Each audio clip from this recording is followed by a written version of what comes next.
Olá, meninas e meninos, cá estou eu de novo. Hoje meu tema foi escolhido por mim e eu vou falar sobre a Capela Sistina, tá? Que fica lá no Vaticano, né? No Palácio Apostólico, que é a residência oficial do Papa, né? Tá? Bom, eu tenho certeza que muitos que estão me assistindo nessa aula já tiveram o privilégio, a bênção de conhecer essa capela, pelas suas obras magníficas que estão lá, né? Desde o século XV e XVI, tá? São assim, afrescos que deixam a gente assim deslumbrada, realmente. Mas eu vou falar sobre isso durante a aula. Bom, como eu falei, a Capela Sistina fica no Vaticano, tá? Mas o que é o Vaticano? Todo mundo sabe, né? Que é uma cidade-estado autônoma, soberana, com menos de 1 km², com uma população um pouco mais de 1.000 pessoas, umas ruas, né? Está localizado na Itália, próximo a Roma, tá? A cidade foi criada em 1929 através do Tratado de Latrão, assinado entre a Santa Sé e o ditador Benito Mussolini. Santa Sé, todo mundo sabe, designa o papado, a cúpula do governo da Igreja Católica, e é chefiada pelo Papa, tá? Bom, mas para dar continuidade ao tema da aula, eu tenho que falar ainda do Vaticano, tá? Como vocês viram, só foi criado em 1929. Vocês lembram do ressurgimento, o movimento para a unificação da Península Itálica, que vai virar a Itália, né? Começou em 1815, vai até 1861, né? Aí surge o país Itália, cujo primeiro rei foi Vítor Emanuel II, já falei sobre isso.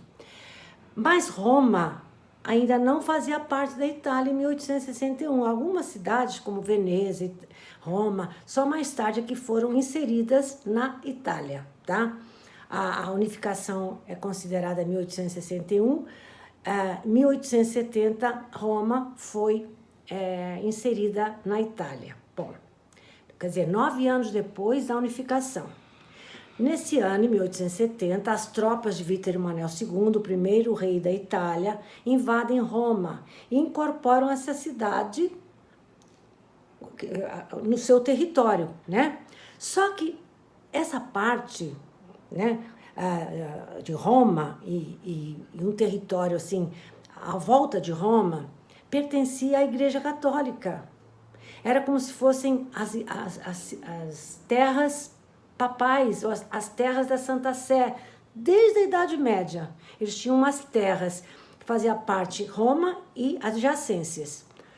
E isso, quando Roma foi incluída na Itália, desgostou, para não dizer revoltou a Santa Sé. No ano seguinte, 1862, o monarca ofereceu ao Papa Pio IX, que era o Papa de então, uma indenização e a garantia de sua permanência como chefe da igreja. Mas o Papa não se satisfez com a proposta e se declarou refém do poder laico. Papa Pio IX disse que a igreja, que o Papa era refém do poder laico, dando início a um problema diplomático durante anos chamado Questão Romana, que vai durar de 1870 até 1929, quando realmente foi resolvida essa questão. Isso vocês estudaram no ginásio, deve ter caído na prova, a Questão Romana. Mas por que ele falou que era eu sou refém do poder laico, falou o Papa? Laico, vocês sabem, é secular, é não religioso, é do mundo, tá? Então, o poder do mundo, o poder secular, o poder não religioso, ele era refém do poder não religioso. O poder laico ou secular é o oposto do poder espiritual, eclesiástico, religioso, tá? Vocês já ouviram falar que existem escolas laicas. O que é escola laica? Escola desvinculada da educação religiosa. Mas vamos voltar para o nosso assunto, tá? Voltando para a questão romana, problema que demorou tantos anos para ser resolvido, tá? Que, como eu falei, vai de 1870 até 1929, quando governava a Itália Benito Mussolini, o ditador bem conhecido. Nesse ano, 1929, Mussolini fecha, enfim, um acordo com as lideranças da igreja, com a assinatura desse tratado chamado Tratado de Latrão. O Papa, nessa altura, já era Pio XI, tá? Não mais o Pio IX. Mas o tratado foi assinado entre Mussolini e um cardeal que era secretário da Santa Sé. Esse tratado de 1929 formalizou a existência da cidade do Vaticano, esse Estado soberano que é até hoje, né, autônomo. Como vocês já viram, quem manda lá, quem tem autoridade sobre o Vaticano é o Papa, tá? Por outro lado, a Santa Sé, né, renunciou, depois que foi feito esse acordo, ele até renunciou aos territórios que possuía desde a Idade Média e reconheceu Roma como capital da Itália. Mas, uma parte, esse acordo também garantiu uma gorda indenização financeira por todas as perdas territoriais que a igreja sofrera, tá? Bom, vocês viram agora por que a igreja possuía terras desde a Idade Média, vastos territórios desde a Idade Média, que ela não se conformou em perder quando a Roma foi anexada à Itália. Vou explicar. No ano de 756, quer dizer, em plena Idade Média, não esqueça, a Idade Média começou em 476, Pepino o Breve, rei dos francos, outorgou ao papado o poder sobre várias regiões, doou terras próximas a Roma, dando origem, assim, aos chamados estados papais ou estados da igreja. E desde que o papado se fixou em Roma, além dessas terras que recebeu de Pepino Breve, ainda os papas começaram a receber doações e mais doações, vindas de muita gente rica, principalmente de imperadores cristãos e de pessoas que deixavam suas fortunas para a igreja porque queriam o reino dos céus quando morressem, tá? Bom, isso era... Então, as terras, a riqueza da igreja aumentou aí nesse período, né? A partir da Idade Média. Esses estados, chamados também patrimônios de São Pedro, se mantiveram independentes entre, como vocês viram, entre 756, quando Pepino Breve doou essas regiões, e 1870, quando Vítor Emanuel II inseriu Roma no país de Itália. Então, esse patrimônio de São Pedro, essas terras da igreja vieram desde 756 e eles as perderam em 1870. E em 1929, eles recebem indenizações por essas perdas, como eu acabei de falar. Uma parte, Pepino Breve, que era um rei franco, um dos bárbaros, né, que iniciou essas doações à igreja em 756, foi proclamado rei dos francos pelo Papa Zacarias, numa cerimônia religiosa católica, tá? Só uma parte.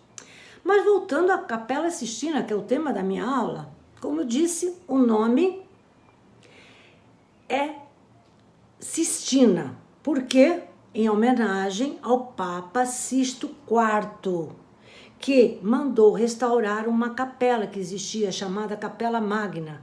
Então, ele mandou restaurar essa capela e surgiu a Capela Sistina, que teve esse nome em sua homenagem, Sisto IV. A restauração dessa Capela Magna, que virou Capela Sistina, vai de 1477 a 1480, tá? A restauração, né, nessa restauração foram chamados vários artistas, né, renascentistas, principalmente vindos de Florença, que era o foco, né, da Renascença, e da Umbria, centro da Península Itálica.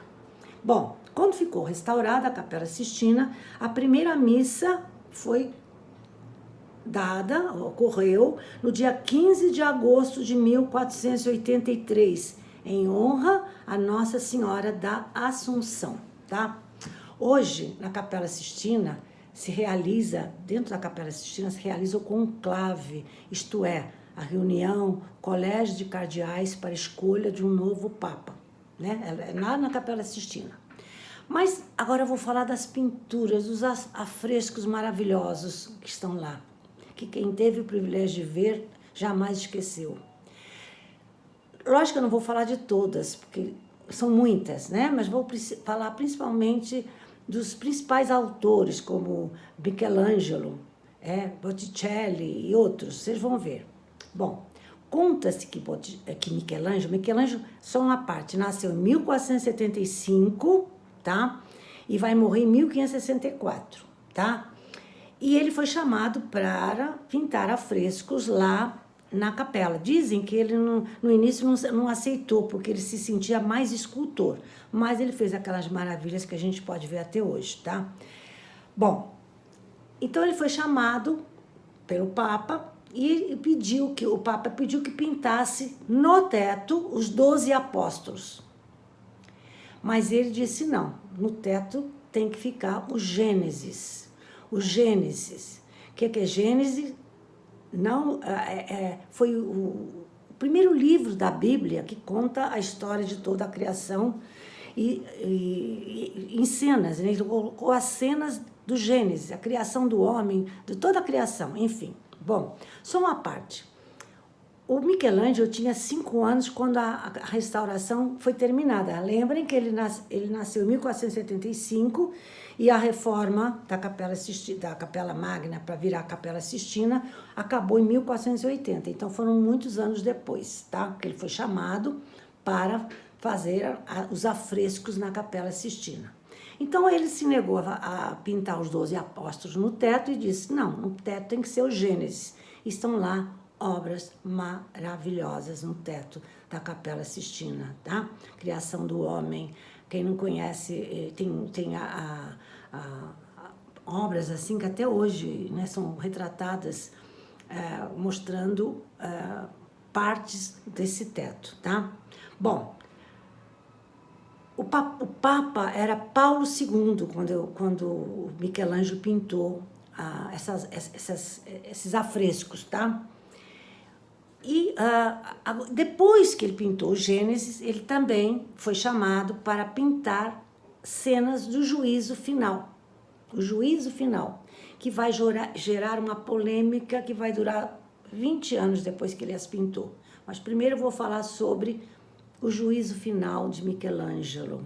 Os afrescos que ocupam inteiramente a parede atrás do altar. Para que fossem pintados, foram fechadas 2 janelas que tinham lá e algumas pinturas que lá existiam desde a época de Sisto IV. Essas pinturas também foram apagadas. Michelangelo, ele expressa no seu juízo final, essa obra magnífica atrás do altar, o conceito de justiça divina, severa, implacável em relação aos condenados. Cristo aparece pintado no centro da composição e ele é o juiz dos eleitos que sobem ao céu no seu lado direito. Então tem um monte de seres que estão subindo ao céu pelo seu lado direito, que são as pessoas que só fizeram coisas boas, né? As pessoas do bem. Do seu lado esquerdo tem uma série, né, de seres pintados descendo para o submundo, ou o mundo dos mortos, onde os esperam juízes para lhes dar o castigo merecido. E sabe quem foram os juízes que Michelangelo pintou nesse submundo lá do juízo final, lá da Capela Sistina? Caronte e Minos. Vocês já ouviram falar no Caronte e Minos. Lembram do Caronte? Aquele barqueiro que levava as almas pelo rio Estige até chegarem à entrada do submundo. Ele virou um juiz infernal que vai dar as penas para os condenados. Outro juiz infernal que esperava os condenados, Minos, aquele rei de Creta, casado com a Pacifé, que por ter uma relação com o touro deu à luz o Minotauro. Também essa história já foi contada. Então, os afrescos de Michelangelo, Caronte e Minos eram juízes infernais que determinavam a pena dos condenados que estavam descendo pelo lado esquerdo de Cristo, nessa composição. Agora falarei sobre essa polêmica. Eu falei que o Juízo Final, depois que ele foi pintado, né, gerou uma polêmica que vai durar 20 anos, tá? Sobre esses afrescos de Michelangelo. O problema, sabe qual foi? O excesso de luz das figuras ali representadas. Na época, passaram a ser consideradas pornográficas. Vocês terem uma ideia, no total estão representadas lá, ele pintou lá 391 corpos nus, incluindo a Virgem. A igreja, né, começou a ouvir clamores de indignação de tantos daqui e dali, e depois de tantos clamores, contratou um pintor no ano que Michelangelo morreu, para cobrir esses nus, essas genitálias, dessas imagens pintadas por Michelangelo. O objetivo da igreja não era destruir as imagens, mas salvá-las, por isso que chamou um pintor que foi discípulo de Michelangelo, tá? Bom, quem era esse discípulo? Daniele Volterra. Seu discípulo foi chamado para cobrir as genitálias dos nus que apareciam no juízo final. E essa foi a origem das folhas de figueira, tapando figuras nuas. Vocês veem Adão e Eva, né? Sem as folhas de figueira e depois com as folhas de figueira. Não só Adão e Eva, como muitas figuras apareceram também com... todas as figuras que estavam nuas apareceram com folhas de figueira. Bom, entre 1980 e 1994, os afrescos do teto Gênesis, lembram? E do altar, atrás do altar, juízo final, foram restaurados. Lógico que não foi a primeira restauração, foi a última restauração. Houve várias restaurações, desde 1500 e pouco até 1900, houve várias restaurações, tá?